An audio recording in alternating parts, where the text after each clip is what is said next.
Hey guys, I'm going to show you how to fix if Google Drive upload failed. So if Google Drive won't upload your files, don't worry. Here are a few simple fixes you can try.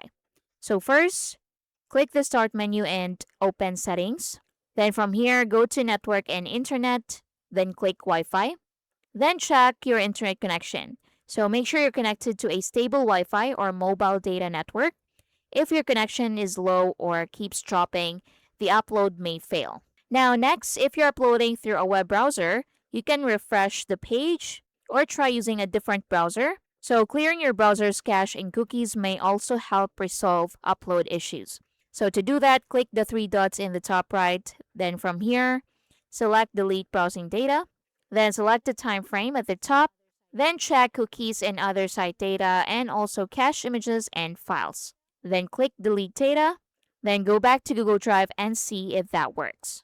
Next, you should also check the file size and format. So, very large files or unsupported formats may take longer to upload or fail if your connection is unstable. So, to check the file size and format, you can click the three dots right here. Then just click File Information, then click Details, and you should see the file information in here. Next, make sure you have enough storage space in your Google account.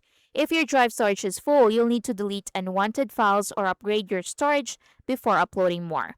So to check your storage, open Google Drive, then go to the left sidebar and select Storage. Then see if you still have enough storage in here. If you want to clean your storage, just click Clean Up Space or Buy More Storage. And that's basically it. Thank you for watching.